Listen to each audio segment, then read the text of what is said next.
อยากรู้ธรรมเห็นธรรมได้ธรรมอยากถึงจุดสูงสุดคือว่ากลับมาเกิดอีกพระนิพพานที่เฮาคุ้นชินในสื่อย่ำใดที่เฮาหมดความเห็นแก่โตนั่นแหละจังสิถึงใดถ้าว่าคนที่เห็นแก่โตหนึ่งถ้าเห็นแก่โตแล้วปุ๊บก็เห็นแก่ครอบครัวเมื่อเห็นแก่ครอบครัวแล้วก็เห็นแก่ญาติตระกูลทั้งฝ่ายบิดามารดาเมื่อเห็นแก่ญาติตระกูลของฝ่ายบิดามารดาก็เห็นแก่หมู่บ้านตำบลอำเภอประเทศนี่สิเป็นจังซี่ที่นี่ถ้าเฮาสละความเห็นแก่โตออกได้แล้วปุ๊บสละความเห็นแก่โตออกสละญาติใดสละญาติเพิ่งฝ่ายพ่อฝ่ายแม่ตระกูลใดแล้วก็ต้องสละในหมู่บ้านบ้านตำบลอำเภอจังหวัดและประเทศสละออกแต่ในความสละออกในความบ่ยึดมั่นถือมั่นเลยเสมอหนึ่งเห็นผู้อื่นเป็นดุจดังว่าเสมอตนได้ว่านี่คือมีความหลักผู้อื่นเสมอโดยเจ้าของเองนั่นถ้าเฮาสละความเห็นแก่ตัวนี้ออกได้แล้วสิบ่มีความรู้สึกว่าฮักผู้นั้นเกลียดผู้นี้ทุกคนเสมอโดยตน นั่นแหละคำว่าต้องสละความเห็นแก่โตแล้วก็คำว่ารับใส่บัดต้องลดตนลงมาต่ำสุดคือย่อมรับใส่เพราะทั้งที่บุคคลผู้นั้นบ่เป็นคนดีเป็นตาสั่งหลายๆอย่างในการขวางหลายๆอย่างในการทำลายแต่ว่าเป็นอย่างคือเขาจะเคยอดทนได้อดทนที่จริงบ่ได้อดทนมันเลยคำว่าอดทนไปแล้วขันติปรมังตะโปติติขานิพพานังจุดนี้คือเลยความอดทนคนทั้งหลายที่อดทนเพราะว่ามีจุดหมายในความอยากได้ในสิ่งใดสิ่งหนึ่งจึงอดทนแต่ว่าเพิ่นบ่ได้อดทนหังใส่ทรัพย์ทั้งโลกว่าอดทนเพราะรักผู้อื่นเสมอด้วยตนรักตนเสมอด้วยผู้อื่นมีความเมตตาสงสารเมตตากรุณามุทิตามีความเมตตามากหูเห็นต่างๆนั้นอันเป็นไปทำดีไปสวรรค์ดีโดยทางศาสนาเด้บ่มันดีโดยทางโลกเด้ทำชั่วไปนรกนี่เพิ่นก็เลยอยู่เพื่อหยังเพราะว่าบ่อยากให้ผู้ใดตกนรกเห็นเขาตกนรกมันเหมือนสะท้อนเหมือนเดินตัวเองใหม่คือกันแต่นั้นเป็นแค่ความรู้สึกที่เคยผ่านมาจากเราเลยพยายามที่สิเพียรพยายามในการแนะนำบอกสอนเพราะทุกสิ่งทุกอย่างเพิ่นผ่านมาเบิดแล้วตกนรกก็เคยตกมาแล้วเปรตก็เป็นมาแล้วสุรกายเดรัจฉานเป็นมาเบิดทุกอย่างเจ้าฟ้ามหากษัตริย์พระราชามหาจักรพรรดิเป็นมาเบิดแต่ละสุดท้ายแล้วในที่ว่าความมีอำนาจทั้งหลายเฮ็ดให้ตกลมเป็นไพ่แพ้แก้ตัณหาคือความอยากของเจ้าของเองคือว่าอำนาจก็เลยมีการรังแกข่มเหงเพราะความเห็นแก่ตัวเมื่อเห็นแก่ตัวก็เห็นแก่ญาติในครอบครัวตัวเองถ้าพูดมีผัวมีเมียแล้วก็เห็นแก่ผัวแก่เมียเนี่ยก็เห็นแก่พ่อแก่แม่ก็เห็นแก่ญาติแล้วก็เห็นแก่ตระกูลเมื่อเห็นแก่ตระกูลนี่ก็คือญาติทั้งพ่อทั้งแม่นั่นแหละเห็นแก่หมู่บ้านตำบลอำเภอจังหวัดประเทศนี่มันจะออกไปแบบนี้บัดนี้เฮาฮดสั่นเขาเมื่อละความเห็นแก่ตัวแล้วเนี่ยทุกคนในโลกเสมอกันบ่ว่าแต่คนสัตว์พร้อมเพิ่นจึงเพียรพยายามในการบอกในการสอนแม้นว่าเขาสิก้าวตูใส่ไหลก็เป็นเรื่องของบุคคลผู้นั้นแก้เอาจนได้ก็มีแต่ว่าก็ขึ้นอยู่กับการกระทำรวมกันคือว่าสิ่งที่คือว่าทำกรรมดีรวมกันคือพวกเฮาเฮ็ดอยู่เดียวนี้แหละมาฟังธรรมะกันบอกหยังแนะนำหยังก็เชื่อฟังแต่ว่าต้องเชื่อฟังด้วยความยอมรับเด้บ่แม่นเชื่อฟังโดยการนั่งอยู่ซื่อๆแต่ว่าใจนี่ขวางอยู่ตลอดเกิดนำกันไปเรื่อยก็ขวางกันอยู่เรื่อยแต่ว่าบาดสุดท้ายแล้วบั้นปลายของชาติสุดท้ายผู้หนึ่งไปนิพพานผู้หนึ่งเสือกไปนรกก็มีเด้มันมีก็คือตัวอย่างที่เฮาเห็นหูกันก็บ่เห็นดอกแต่ว่าฟังเบาเอาเทวทัตนั่นเป็นอันดับต้นแรกคือพระพุทธเจ้าโคดมเฮากินจะมาในกาเป็นฝ่ายยิ่งเทวทัตเป็นฝ่ายซ้าย แล้วก็ฝ่ายขวางโดยญาติอีกก็สุปพุทธะเป็นจังซี่ แล้วก็นางอุมมาทันติอีกผู้หนึ่งเนี่ยคือจ้างคนไปด่าเพิ่นนั่นเองเมียพระเจ้าอุเทนนั่นแหละมันก็มีอยู่จังสันหลายๆคนแล้วก็พวกที่ขวางคือพวกนิครนทั้ง6 วันลงนรกบ่ได้พวกนั้นขวางก็คือแย่งลาภสักการะกันนี่มันมีบ่แม่นว่ามันบ่มีคือนักบวชคือกันนั่นแหละแต่ว่าพวกนั้นน่ะเห็นแก่ลาภเห็นแก่สักการะก็คือเห็นแก่ตัวเห็นแก่หมู่พวกก็เห็นแก่อย่างว่านั่นแหละอธิบายไปเมื่อกี้นั่นแหละ ก็มีคือกันก็คือเฮาเห็นเป็นอยู่เดียวนี้แหละว่าแต่เฮ็ดอีหยังขึ้นคนอิจฉานี่คือคนบ่มีปัญญาเฮ็ดได้คือเขาเด้จึงได้แต่เฮาเหมือนหมาเห็นบ่ล่ะคนอิจฉานี่นั่นแหละถ้าเขาเห็นหยังขึ้นมาสร้างภาพนั่นที่ว่าไปจังซั่นเด้อนี่แต่บ่สร้างว่าไผสิสร้างให้ว่าสร้างบารมีก็คือกันคือสร้างภาพนั่นล่ะแต่พอสร้างแล้วไผสิสร้างให้ฉะนั้นบ่ต้องไปแค่ในเมื่อสิ่งที่เฮากระทำอยู่เฮ็ดอยู่นี่เราไม่ทำร้ายเบียดเบียนทำให้ผู้ใดผู้หนึ่งเสียชีวิตและทรัพย์สินตลอดทั้งการเสียอกเสียใจส่วนเขาสิเสียอกเสียใจบ่พอใจก็เป็นเรื่องของความอิจฉาของบุคคลผู้มีบ่มีปัญญาเองทั้งที่เจ้าของก็เฮ็ดได้คือกันแม่นบ่ล่ะอาจจะทำได้ดีกว่านั่นบ่แม่นธรรมดาเฮ็ดได้คือกันแต่ว่าเจ้าของเขาบ่มีปัญญาก็เลยได้แต่อิจฉาขวางถ้าสิเทียบก็คือพวกนิครนทั้ง6นี่สมัยที่เป็นนักบวชก็คือกันหาแต่วิธีสิไปกันแกล้งในสำนักของเพิ่นบวชเป็นฤาษีพวกนี้ก็บวชเป็นฤาษีคือกันทั้งสอนคนละแบบในนิครนทั้ง6นี่มันมีมากันจังซี่อยู่แล้วมันมีมาโตเจ้ากรรมนายเวรแท้ก็คือพระเทวทัตจักว่าเทวทัตแปลว่าจังไดเลวคูณ2เด้อเทวะไปว่ายังปัญญาจิน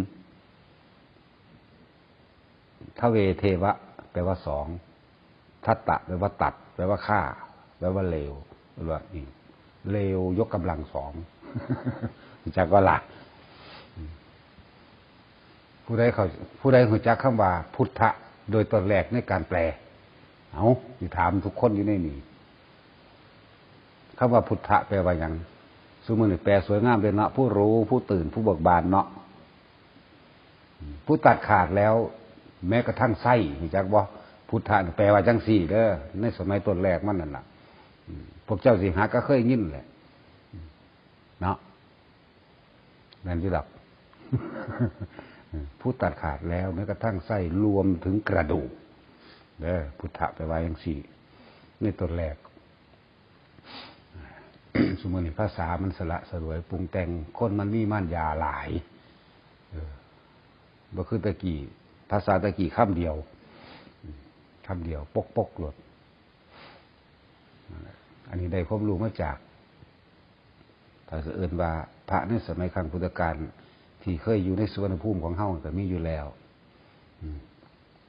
พระอริยะเจ้าเพิ่นว่าเพิ่นชื่อว่าบุญนี่เด้เพิ่นไปค้าขายชมพูทวีปถือว่าบุญคนทางภาคใต้ล่ะท่านมันเทียบโดยนี้ก็ดีถือว่าบุญมาจากว่าล่ะมาจากเมื่อกี้นี่แหละเนาะบ่แม่นได้ว่าบ่มีมาแล้วเด้อแต่ว่าในสมัยนั้นอยู่ในเกิดว่าเผ่าของเพิ่นกินคนจากว่าล่ะเผ่ากินคนมีการห้ามเนื้อมนุษย์โดยบัญญัติว่าเป็นหยังคือห้ามเนื้อมนุษย์เขากับพระบุญนี่แหละว่าพระคุณเจ้านี่ชอบเนื้ออะไรมากที่สุดเลยแหละฝาโซดาบันเนาะเพิ่นถามเพิ่นก็เลยปาดน่องเจ้าของอ่ะนะปิ้งกี้ให้นะพุทธเจ้าก็เลยบัญญัติว่าบ่ให้กินเนื้อมนุษย์นี่ก็หลวงพระบุญนั่นแหละ เป็นต้นบัญญัติเป็นอธิกรรมิกาบุคคลอธิกรรมิกาบุคคลแปลว่าจังได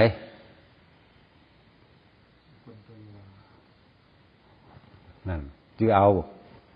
บุคคลตัวอย่างหรือต้นแรกเด้อบ่มีความผิดบ่มีความผิดนั่นแหละจังว่าพระบุญเพิ่นก็บรรลุอรหันต์นี่แหละเพิ่นไปหาขายผ้าแล้วก็เพื่อสิไปซื้อเอาเกลือขึ้นมาแต่ว่าได้ยินคำว่าพระพุทธเจ้าเกิดขึ้นแล้วเพิ่นก็เลย แสวงหามอบเกวียนให้พวกน้องไส้กลับขึ้นมาในประเทศไทยเฮาตะกี้บ่มีคำว่าไทยเด้อเพิ่นก็เลยบวชอยู่พุ่นเมื่อบรรลุธรรมแล้วเพิ่นก็สั่งสอนหลายอย่างพระศาสดาก็สั่งสอน ว่าบ้านของเมืองของเธอเป็นบ้านเมืองที่แข็งแรงแถมซ้ำเป็นบ้านเมืองที่กินเนื้อมนุษย์เป็นอาหารถ้าเขาจะตีเธอเนี่ยเธอจะทำเช่นไรนะก็จะให้เขาตีถ้าเขาจะฆ่าเธอจะทำก็ให้เขาฆ่านะหลายอย่างอยู่ที่พระพุทธเจ้าบอกกันครับพระบุญแล้วเพิ่นก็เป็นอรหันต์นั่นแหละแต่พระว่าองค์สิพวกเจ้าสิบ่จัก แล้วคำว่าพุทธะก็ออกมาจากหันแหละซึ่งแปลว่าลากไส้ตัดแม้กระทั่งกระดูกพุทธะแปลว่าจังสั้น ให้ทุกคนรู้ซะรู้อยู่นี่แหละเผยแผ่ไปโลดใจว่าย่ายเจียวพวกเจ้าโชคดีคอยโชคร้ายเนาะ อีหยังกับว่าแพ้ออกอยู่ดีแล้วพวกเจ้านี่โชคดีเด้แต่คอยนี่โชคร้ายเนาะ ให้ทุกคนสังเกตเบื้องหน้าให้คำว่าเห็นแก่ตัวครับไม่เห็นแก่ตัวต่างกันอย่างใดแล้วก็ให้มีความบริสุทธิ์ในการเสื่อเจ้าของเองในความบริสุทธิ์ว่ากูนี่บ่ทันละใดอีหลีจับว่าล่ะจริงๆเสื่อเจ้าของแบบบริสุทธิ์บ่แม่นว่าเว้าได้มากกะรู้เว้าได้มากกะรู้บ่แม่นแนวนั้นเด้ต้องเข้าใจในตัวเองเสื่อเจ้าของโดยบริสุทธิ์ว่าอันนี้กูจังเฮ็ดบ่ทันใดนี่ต้องเข้าใจตัวนี้ว่าซั่นเฮาบ่ได้หยังบริสุทธิ์ใจในการปฏิบัติบริสุทธิ์ใจในว่าแต่ของนี่ยังตัดบ่ได้ยังว่างบ่ได้ยังมีความเห็นแก่โตเข้าใจว่าล่ะใจว่าอย่าล้มถามภาษาใดเข้าใจไหมล่ะจะเอาจังซี่บ่แต่ค่อยเว้าไทยก็สิคือหลวงตาเขาหรือบ่เว้ามันพยายามที่สิบ่ให้มันคืออยู่เนาะยายศิลป์ตั้งคอยกับกำมือไว้อยู่ดีมันจะไปยังไง มันไปอยู่ดีเลยมันเป็นของมันเองเฮ้ยจังไรไม่อยากให้คนว่าเพิ่นนั่นแหละลักษณะนั้นให้ทุกคนสังเกตเจ้าของอันนี้ได้อันนี้ว่าได้นี่อันว่าทุกเราควรกำหนดรู้มันว่าทุกละอันเราได้รู้แล้วอันนี้เราละได้อันนี้เรายังละไม่ได้คือให้บริสุทธิ์ใจในเจ้าของแท้ๆอันใดที่กังวลและสงสัยอยู่นั่นยังบ่ทันบริสุทธิ์ในการละจากว่าบ่ได้ก็คือบ่ได้ได้ก็คือได้อันได้แล้วบ่สงสัยบ่กลับมาสงสัยอีกขาดไปเลยนี่นั่นแหละพยายามจะเป็นน้ำเต็มแก้วถ้าเทยังใส่มันหล่นรับฟังทุกความคิดเห็นยิ่งผู้ใดมาถามเกี่ยวกับกรรมฐานหูเฮาซ่องร้องขึ้นเลยฟังอยากให้เขารู้ทางนะก็กระไดตะแนะไปเด้แนะไปนะตะแนะบ่ได้ยืนยันตัดสินคืออาจจะทั้งตำราก็เอามายืนยันและประสบการณ์ก็เอามายืนยันจังสี่หั่งบ่แม่นว่ายืนเด็ดขาดแบบนั้นแต่ว่าให้ข้อคิดเห็นซึ่งกันและกันไปแต่ว่าบ่แม่นบ่ถือบ่ว่าทันทีนะแต่ว่าต้องระดับคือเขาเจ้ามาตะพุ่นตะไก่แน่2คนนะกะเขาเจ้าก็ภูมิธรรมเขาเจ้าก็สูงอยู่เวลาจี้ปึ๊บให้ยอมรับสารภาพในตัวเองธรรมที่เฮาสนทนากันมานี่ล้วนแล้วต้องเป็นของสูงทั้งนั้นเลยแต่ว่าในความรู้สึกของจริงมันยังตัดไม่ได้เขาก็ยอมรับด้วยล่ะนะเป็นนักสั่นล่ะยังตัดไม่ได้นี่บอกเลยนั่นคือเขายอมรับบอกบริสุทธิ์ใจในความคิดเห็นต่างๆแล้วก็ในความรู้สึกมันตัวเจ้าของบ่ได้ยังก็ดีแหละที่เขาเจ้ามา2คนนั่นเขาเจ้าก็เก่งอยู่นั่นแหละ สนทนากันไปนี่สนทนาไปเรื่อยใส่ซับคุยกันแบบมิตรเกี่ยวกับปล่อยว่างนะบัดนี้ให้ยอมรับบัดนี้ให้ยอมรับว่าตัวเองว่ายังตัดไม่ได้บอกเลยถ้าทำอันนี้ถ้ามันเป็นจริง ในความรู้สึกของตัวเองจริงๆมันอยู่ไม่ได้เลยบรรลุธรรมตายใช่ป่ะ ต้องบวชนะครับแต่มีความคิดอยากจะบวชแต่ก็หันหลังดูแล้วว่าโอ้ยลูกยังไม่ทำงานว่ะเนาะยายศิลป์โอ้ยลูกยังไม่ทำงานสวนนั่นน่ะก็ยังไม่แบ่งว่ะ นั่นมันเรียนเลยเขาก็ยอมรับเขาได้บัดนี้ครับเวลานี่แหละให้ยอมรับด้วยความบริสุทธิ์ใจว่าคำพูดเนี่ยโกหกเนี่ยโกหกได้ทุกอย่างทุกรูปแบบว่ะแต่จะโกหกความรู้สึกตัวเองเป็นอันไม่มีว่ะทำไม่ได้ว่ะเขาก็ยอมรับเลย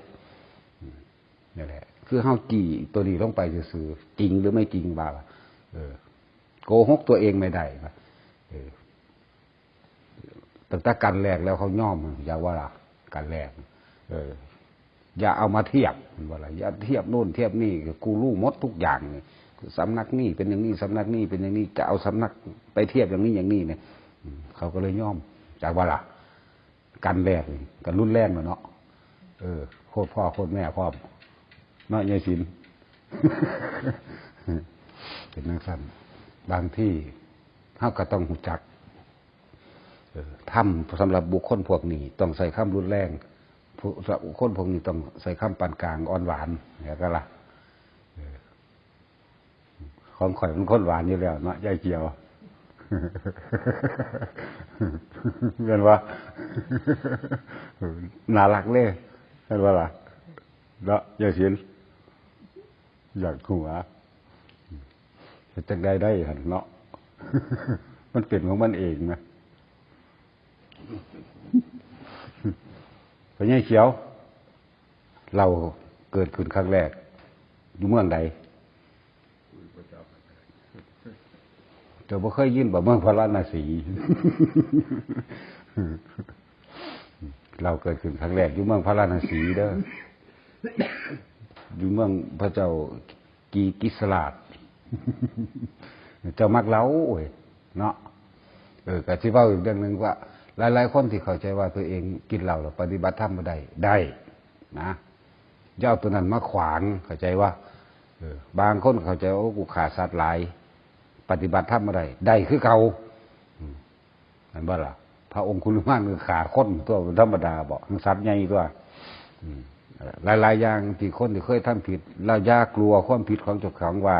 สิเป็นเครื่องต้านทำก็คือเจ้าของต้านเจ้าของเองบุคคลที่เคยทำความผิดกลับใจได้เพิ่นเอิ้นว่าบัณฑิตมาเป็นคนที่ว่ากินเหล้าอยู่จังซั่นบ่กล้าไปดอกจังซั่นสิมาโลดถ้าเจ้าศรัทธาอยากมา